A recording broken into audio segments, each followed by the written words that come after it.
Hey there, my name is Pravus, and welcome back to more Hearts of Iron 4, Montezuma's Revenge, playing as the United Mexican States. Having taken down the United States of America, we are now the undisputed superpower of both North and South America. We actually got the achievement that I was looking for. There's only one left to go, and that would be the Sunset Invasion, of which we are still technically following the rules. I just need to occupy any coastal state in Europe. There's actually a bit of a kind of confusion around this. The wiki says you just need a coastal province, not a state. But this says a state, so I guess we'll find out in a little bit. Now, I am very worried about that whole rule thing there it's saying, right? You have to have, if you recall, if you are a member of a faction, you have to lead it, and it has to be comprised only of South American states or puppets. If anyone else were to join my faction, we'd lose the rules and I would be unable to get the achievement. That might not sound like a big deal. It's like, just don't invite anyone into your faction. Yeah, here, funny story about all this, right? So, a little behind the scenes, I often am playing like a parallel game in conjunction with the series I'm recording, right? I'll do that so I can get a little bit further ahead, get some sense of what actions I want to take, and then I record my actual series. Because I want to actually make intelligent decisions. So something that ended up happening is Iceland joined my faction. Because the UK declared war on them, as they often do these days. Now, fun thing. I didn't invite Iceland into the faction, and Brazil can't invite them, so I was very confused, and I complained about this, and Bittersteel on a private Discord actually helped set me right on this. He said apparently the AI just joins a faction. They don't need to ask for an invitation, they just join. That's it. They're waited to choose one that makes sense, but that was it. So basically, if that happens in this particular series, I'm hosed. There's nothing I can do to control it. Through no fault of my own, we'd find ourselves in a situation where I have someone who is not from Central or South America joining in on my faction, and all of a sudden we lose the achievement forever. It doesn't matter if you disband the faction or kick them out. Doesn't matter. You broke the rules once. That's it. That's all it takes. Iceland has accepted the offer to join our faction. What? Hang on. Hold on. So I got screwed by the AI and making it so I'm no longer eligible to achieve the achievement because once upon a time, I violated the rules. Oh my God, that pisses me off. That's remarkably stupid. So something I'm gonna go ahead and do probably is actually try to kick Brazil from the faction in July, and then I'm just gonna disband it. It is not even worth the risk that someone could join my faction that I do not want because I want the achievement. That's the whole point of this nonsense, is to go and get the achievement. To get robbed of that would absolutely peeve me off. So we're gonna avoid it. Do I want to spend any political power? No, because we are currently in the process of redeeming Aztlan down over here. Now, I only just sort of barely noticed this at the very bottom. United Mexican States annexes the United States. It does not say you integrate the United States. If we integrated the United States, we'd get to keep their fleet. But if I finish this, I'm spending 300 political power and I annex them, and I'm pretty sure that the fleet is simply going to disappear. So taking these guys as a puppet in the first place, totally pointless. Didn't have to do that at all. Whatever. It's not like it's gonna hurt me that much to have it. It's more just kind of like a kick in the face of like, come on. I went to all this trouble. You don't want to just give me the dang American fleet? It's fine though. What we're gonna end up doing is trying to provoke the UK to getting into a war with me. Then we are going to take out Canada, hop over to Denmark, assuming we're at war with the rest of the allies, and then see if we can use that as a launching point to get into Scotland. Take Scotland, boom, get the achievement. That is the goal, and for that, I'm hoping we're not gonna need the American fleet. Maybe, we'll find out. Oh, something else I want to do, I'm going to take all this cavalry, and I'm just going to go ahead and transition it over to artillery. Yeah, we don't have enough, but we'll be producing this pretty quickly, I think. We don't need the cavalry anymore. You know, that was great when we needed a lot of faster encirclements and I couldn't afford motorized. Now, while we're fighting the Allies, when that eventually kicks off, I'm going to want some bigger boom. So let's prepare for bigger boom. Unfortunately, there's literally nothing for me to do now, except for just train up some more troops if I wanted it. Oh! Hello, that's Barbarossa. Wow, we're only just now getting to Barbarossa stage of the game. Look how strong I am for 1941. It's ridiculous. But anyway, yeah, this is a really long focus. 210 freaking days. Ouch, dude. So all I can do is really just sit around and do, well, literally nothing. Well, while we're sitting around and waiting, let's go ahead and kick Brazil from the faction. Sorry, Brazil. I sent you an invite to my party and all that, but it turns out my mom sent the invitations to all the other kids who went to school, and I don't like you. So we're kicking you out. And then I plan on absolutely dismantling the faction. We could do that right now, and it shouldn't have any impact on our United States puppet. We're still going to be annexing these guys. So there we go. Just like that, there officially is no faction. Right? So Sunset Invasion. I'm still following the rules. As long as I don't join a faction, we'll be fine, and I can still get the achievement. Get out of here, UK. Abso-frickin-lutely not. I suppose something I could do while I wait is try designing a tank. Do we even have any good tank models now that I think about it? Hang on. We have nothing. Okay. I was gonna say maybe we could go ahead and create some medium flame tanks, since people seem to like those a lot. But instead, I'm focusing most of my research on trying to get some upgrades to the Navy, mainly going for some 1940 sub-3s and some snorkels, just so I can project a little bit of power dominance in the naval tiles that I need, without ideally getting obliterated by the UK's superior air force. I just need to be able to hold on to like 2, maybe 3 sea tiles coming out of Greenland. As long as we can do that, we're fine, right? Iceland just joined the Axis. All right, so there's the UK declaring war again. Why does this keep happening? There must be a focus in here I just am not familiar with or something. Because it seems weird, right? That the UK would declare war on a fellow democratic nation who is hosting the Denmark a government in exile. This happens every game now. So confusing to me. Anyway, now that Iceland has joined a different faction, I think I'm technically safe. I don't think anyone else could join me. So that's a thing now. Huzzah! The redemption of Atzlan is finally at hand. My manpower is about to spike up by a few 100,000, and boom, there it is. Oh, that took for freaking ever, but we got it. All right, so say goodbye to the United States. We annexed everything they've got. Let's just double check. Nope, no new Navy. That's unfortunate. But all right, we jump up to 279 factions, and we have another 1 million manpower or so to go. And it's not even 1942. Holy crud, that's really fun. Okay, cool. Let's go for Liberate the Antilles. That's the next thing I want, because this gives me events to try and kick out the European colonizers from Central and South America and the Caribbean. France and the Netherlands might very well say yes. I mean, they're kind of not in a good spot. The UK, I'm really hoping, says no, because then I'll have the justification to go to war. Otherwise, it might be a little difficult, if not impossible, to go to war against the Allies. I'm democratic. Democratic nations aren't exactly known for their ability to attack others.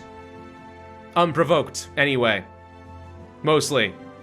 Okay, Liberate the Antilles is done. Let's see if they actually give in to all that. Anything else here that strikes me as really important?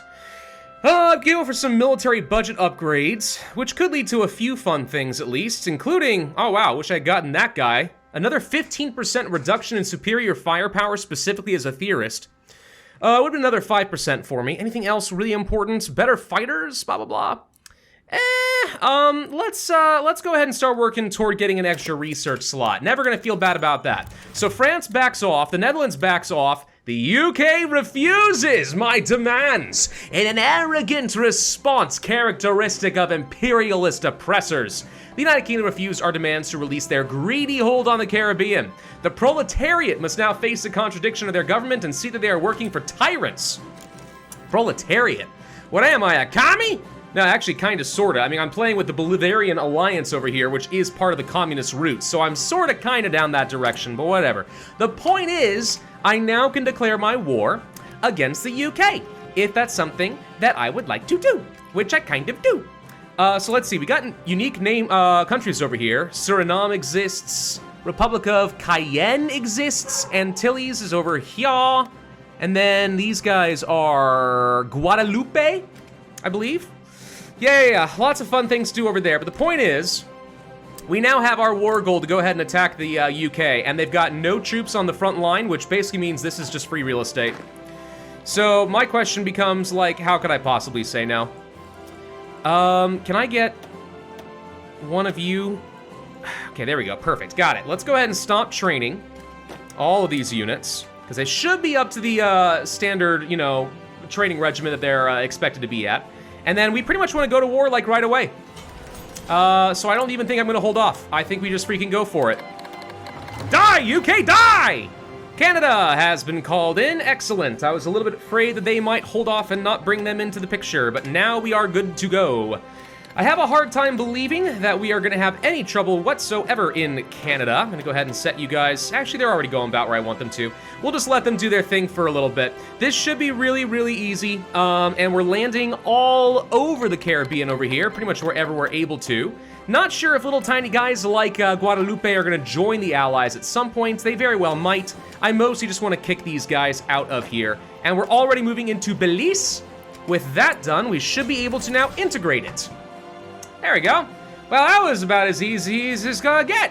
Now it's a matter of kicking the teeth in on Canada and seeing if we can get into Denmark. Denmark, by the way, who I am not convinced is actually a part of this faction, or certainly not involved in this war. No, I'm at war with Denmark. I'm at war with Denmark. Perfect.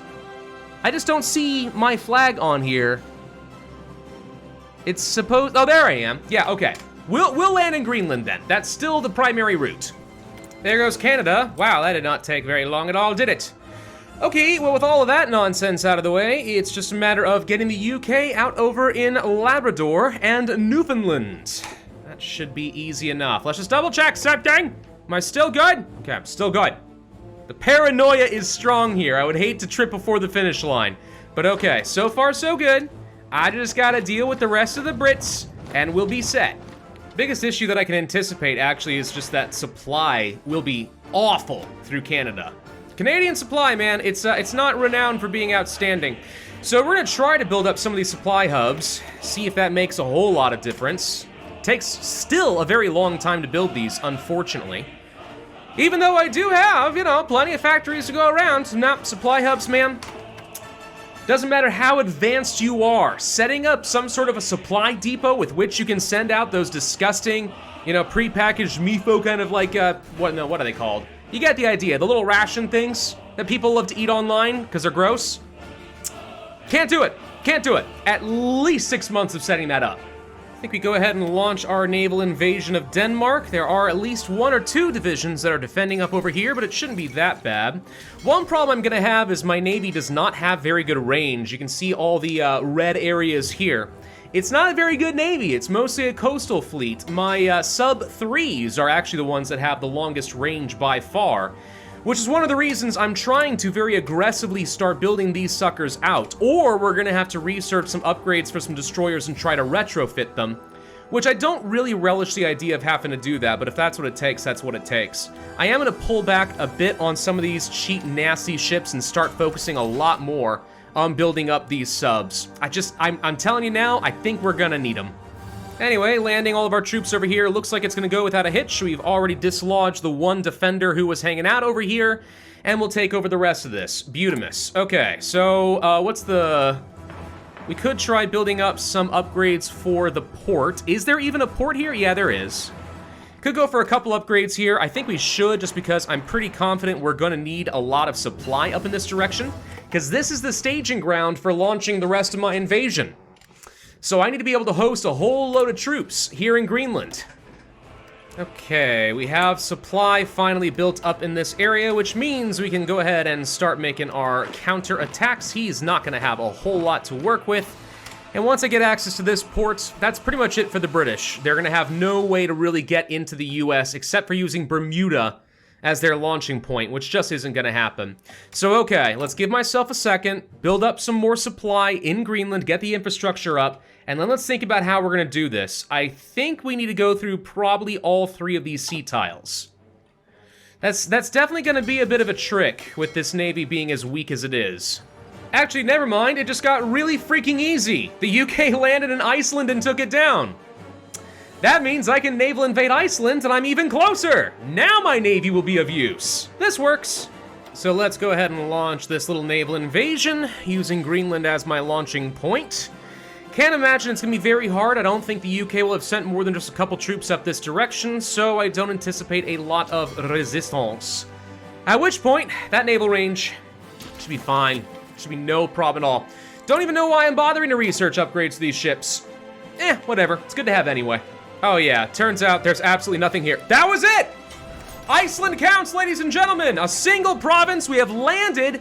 I've got myself an achievement, ladies and gentlemen. Hold on, let's find it. Where is it? I want to make sure I can show it off. Like a nice, shiny trophy. The Sunset Invasion. We landed in Iceland.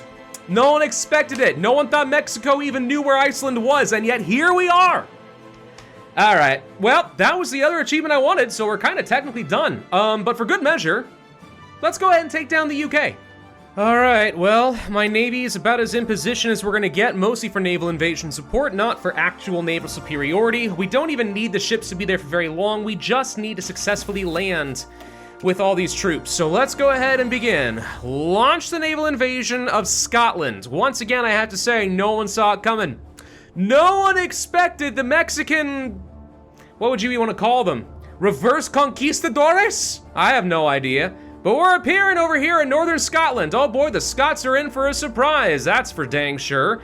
And we're about to land, and there it is. Bada freaking boom, boys. I just need to make sure that we establish our position as quickly as possible, get these victory points, but just as importantly, grab these naval supply points so we can foster all of these troops over here. If we don't do that quickly, we're gonna find ourselves in a very, very bad position. Now let's try to get my navy the heck out of here before we start losing a lot, because you can see here that they have been trying to start doing some serious naval bombing, which is actually a shockingly effective way of getting rid of submarines. You wouldn't think it is, but no, they're really good at spotting them subs. Anyway, all right, so now we've got some supply. I don't have air superiority, but I at least have planes to contest this. Now we can go ahead and start making our push. And usually once you land in the UK, like, what are they gonna do about it? Especially without the Americans to save their butts. The British ain't got nothing. They can't handle this. So yeah, I am going to just completely destroy them like an Aztec angry horde, a giant wave of Mexican troops just obliterating the poor UK. They never saw it coming. Oh no, the United Kingdom has decrypted my ciphers. No, whatever shall I do? They know everything. I could join the Reich at this point if I wanted to, but like, why bother? Look how fast we're moving. I don't even have fast-moving troops, and all my reinforcements haven't even arrived. We've already pushed up to London, Cardiff, Norwich, Bristol. Yeah, there's yeah, wow, okay, they're gone. This is the end. One solid army, that's all it took. Wow, I've never had to use so many naval invasions, at least not for a good long while, but we've used them pretty darn effectively in this game, I have to say. I'm slightly proud of myself, you know what I mean? I feel like I did a pretty good job.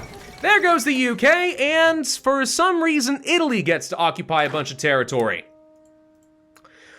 Right, because that makes sense. Italy, who did absolutely nothing to contribute to the downfall of the UK, or at least certainly not on this, in a totally separate war, gets to occupy this territory. I don't think I understand how that works, but okay. So, ladies and gentlemen, that is the end of the run. We got both the Sunset Invasion and the Revenge of Montezuma achievements. So, yeah, is Democratic Mexico good? Yes! It's 1943, I have almost 500 factories under my control. We are a powerhouse. Given enough time, I could probably surpass the German Reich and take over the world. Hard to do that as a democratic nation who can't justify on anyone, but that's beside the point. You get the idea. I don't think I usually get to have fun with a democratic nation, but Mexico totally does it. And farming out all that army experience at the beginning of the game, dude, I've had more than I have a clue what to do with. But we got those doctrines so early, it is ridiculous. All right, well, we finished this just in time for the release of the next EU4 expansion. I hope to see you all there. Thank you all very much for watching this series, even if it was short. I hope you enjoyed. If so, I would ask you to hit that like button, leave a comment, subscribe, hit the notify bell, and I will see you guys next time.